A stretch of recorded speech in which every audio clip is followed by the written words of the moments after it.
हाय दोस्तों, welcome to धन। दोस्तों, आज का ये वीडियो थोड़ा स्पेशल है, थोड़ा अलग भी है। ये एक छोटा सा अप्रोक्सीमेटली 5 मिनट का एक टॉपिक है जो मैं आपके साथ डिस्कस करना चाहता हूं, जिसका इम्पैक्ट हो सकता है कि आपको इमीडिएटली देखने को ना मिले, लेकिन लॉन्ग टर्म के अंदर आज हम जिस पीरियड में चल रहे हैं, आने वाले कई डेकेड्स में, yes you heard it right, आने वाले कई डेकेड्स में आपको ये वाला टाइम याद रह सकता है, अगर ये टाइम कुछ टाइम और ऐसा चलता है तो सबसे पहले डिस्कस करते हैं कि इस समय दुनिया में चल क्या रहा है और ये क्यों इंपॉर्टेंट है और ये दुनिया को इस समय कैसे शेप कर रहा है। दोस्तों, कहानी तो वर्ल्ड वॉर वन और वर्ल्ड वॉर टू के बाद शुरू हो गई थी, जहां पर वर्ल्ड वॉर टू के बाद अगर हम देखें तो 1945 के बाद से यूएस वॉज सुपर पावरफुल, लेकिन उसके बाद 1991 तक यूएसएसआर भी उसको अच्छे से टक्कर देता रहा and it was a bipolar world. 1991 के आसपास जब यूएसएसआर स्प्लिट हो जाता है तो रशिया उसको लगातार टक्कर दिए जा रहा है। ऑल्दो इकोनॉमी वाइज यूएस के सामने वो कहीं स्टैंड नहीं करता है, लेकिन मिलिट्री पावर के अकॉर्डिंग वो एक बहुत ही बड़ी इकोनॉमी है और यूएस को टक्कर देने वाली सबसे बड़ी इकोनॉमी है दोस्तों। लेकिन पिछले कुछ सालों के अंदर अगर आप नोटिस करें तो यहां पर हमारे सामने एक बाइपोलर वर्ल्ड डेवलप हो गया था। इकोनॉमी में जहां पर टक्कर मिल रही है, ये तो हमारा मिलिट्री वाला एंगल, लेकिन अगर इकोनॉमी के एंगल को देखें तो यहां पर एक आ रहा था यूएस और एक आ रहा था चाइना, और ये ऑलमोस्ट बराबर खड़े हुए थे। ज्यादा जीडीपी दो टाइप से कैलकुलेट करी जाती है, एक होती है जीडीपी या फिर नॉमिनल जीडीपी, और एक होती है GDP by PPP, purchasing power parity. आपको मालूम है, by PPP, GDP by PPP में चाइना नंबर 1 पे आता है और जीडीपी में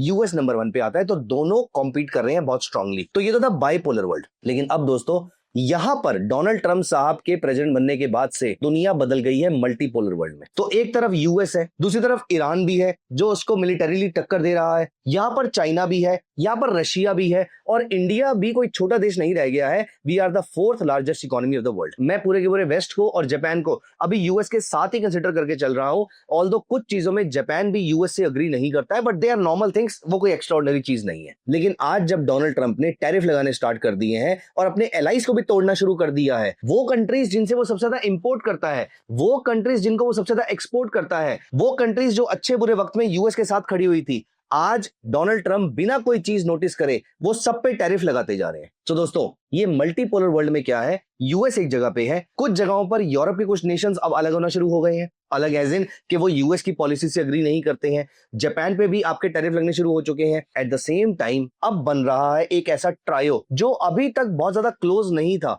लेकिन अब वो बहुत ज्यादा क्लोज आना शुरू हो चुका है, and that is India, China, Russia. मैं इस पूरी वीडियो में जब जब आईसीआर वर्ड यूज करूंगा तो समझ जाइएगा मैं इस ट्रायो की बात कर रहा हूं, India, China, Russia. Yes, India और चाइना भी क्लोज आ चुके हैं, क्योंकि अब दोनों का दुश्मन एक हो गया है। इंडिया को 50% टैरिफ फेस करने के बाद से मुझे लगता नहीं है, मेरा अपना पर्सनल ओपिनियन है, मैं गलत भी हो सकता हूं, लेकिन मुझे लगता नहीं है कि इंडिया या इंडिया की जो डिप्लोमेसी है या इंडिया की जो गवर्नमेंट, अगर मैं बोलूं, वो यूएस को इस समय अपना एलाई की फॉर्म में देख रही है। दुश्मन देखे या ना देखे, लेकिन दोस्त की फॉर्म में तो डेफिनेटली नहीं देख रहे हैं। अब दोस्तों, यहां पर आईसीआर डेवलप हो रहा है। मैं अगले 2 से 3 मिनट में आपको यह बताऊंगा कि इस आईसीआर के डेवलप होने से दुनिया भर में क्या क्या चेंजेस आ सकते। दोस्तों, चेंज नंबर 1, और आप इन चीजों को याद रखिएगा। अगेन आई एम सेइंग, मैं गलत हो सकता हूं, इकोनॉमिक सिचुएशन इमीडिएटली बदल सकती है, टैरिफ की सिचुएशन ओवरनाइट चेंज हो सकती है, लेकिन अगर ये चीज कंटिन्यू रहती है तो मेरी अजम्पशन ये है, और सिर्फ मेरी नहीं, बहुत सारे न्यूज आर्टिकल्स की, बहुत सारे इकोनॉमिस्ट की, उन सभी की एक्सपेक्टेशन ये है कि वर्ल्ड इस डायरेक्शन में मूव कर सकता है। दोस्तों, पहला, अभी तक dollar used to be the vehicle currency. आप नॉर्वे जाएंगे, आप नाइजीरिया जाएंगे, इथोपिया जाएंगे, इंडिया जाएंगे, सिंगापुर जाएंगे, हर जगह पे एक करेंसी तो चलेगी, विच इज डॉलर। लेकिन जब यूएस डॉलर में किसी ने बिजनेस ही नहीं करना है, ना तो हमें इनवॉइसिंग करनी है, ना हमें ट्रांजैक्शन करनी है, तो ना हमें रिजर्व रखना है। रिजर्व नहीं रखना है तो वो सेफ हेवन करेंसी की तरह भी रोल प्ले नहीं कर पाएगा। इसका मतलब ये है, although it is too early to say, लेकिन de dollarisation is on the cards now. ये इमीडिएटली हो जाएगा, मैं ये नहीं कह रहा, ये साल 2 साल में हो जाएगा, मैं ये भी नहीं कह रहा, लेकिन it is on the cards.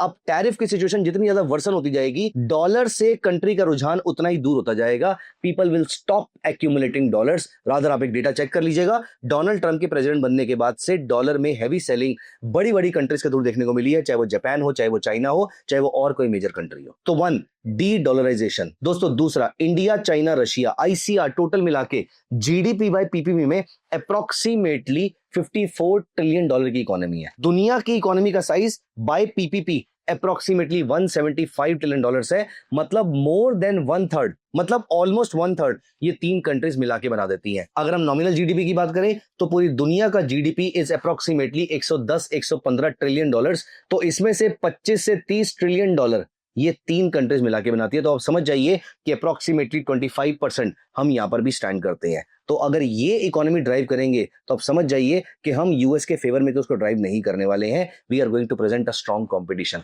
This is another big thing that may happen. दोस्तों ये सारा मिला के अप्रोक्सीमेटली 300-325 करोड़ की पॉपुलेशन है और अप्रोक्सीमेटली 5 ट्रिलियन डॉलर्स के एक्सपोर्ट्स में कंट्रीब्यूट करती है तीनों कंट्रीज मिला के। And at the same time in तीनों कंट्रीज के पास मिला के अप्रोक्सीमेटली 5 ट्रिलियन डॉलर के फॉरेन एक्सचेंज रिजर्व्स हैं अप्रोक्सीमेटली। तो अब आप समझ जाइए कि ये कितनी पावरफुल कंट्रीज हैं। अब यहां पर सबसे इंपॉर्टेंट एंगल आता है, वो होता है डिफेंस सुप्रीमेसी का। दोस्तों ये कंट्रीज डिफेंस में बहुत ज्यादा स्ट्रांग है क्योंकि रशिया इटसेल्फ बहुत बड़ा डिफेंस का एक्सपोर्टर है, चाइना भी बड़ा डिफेंस का एक्सपोर्टर है और इंडिया वहां पर अपने पैर जमाना शुरू कर चुका है। तो डिफेंस के एक्सपोर्ट्स में अब ये तीन कंट्रीज दुनिया भर के अंदर बड़ा रोल प्ले कर सकती हैं। मैं सिर्फ एक बात को लेकर कन्विंस नहीं हूं कि इंडिया और चाइना अच्छे दोस्त हो सकते हैं, क्योंकि मिड ऑफ द 1960s से लेकर अभी तक ऐसा नहीं हुआ है, लेकिन इसका मतलब ये नहीं है कि हो नहीं सकता है। अभी के लिए फिलहाल टेम्परेरीली तो दोनों दोस्त बने हुए हैं क्योंकि बॉर्डर क्लैशेस बहुत कॉमन रहते हैं, तो देखना पड़ेगा कितनी अच्छी दोस्ती इनकी बन सकती है। अब दोस्तों यहां पर आता है इस वीडियो का सबसे इंपॉर्टेंट पॉइंट, यूएस की या वेस्ट की जो हेजेमनी है, हेजेमनी मतलब जो इनकी सुप्रीमेसी अभी तक बनी हुई है। अब यहां पर तीन ऐसी पावरफुल कंट्रीज खड़ी हो चुकी हैं जहां पर रशिया का एनर्जी में कंट्रीब्यूशन, चाइना का मैन्युफैक्चरिंग में कंट्रीब्यूशन और इंडिया का सर्विसेज में कंट्रीब्यूशन। दोस्तों ये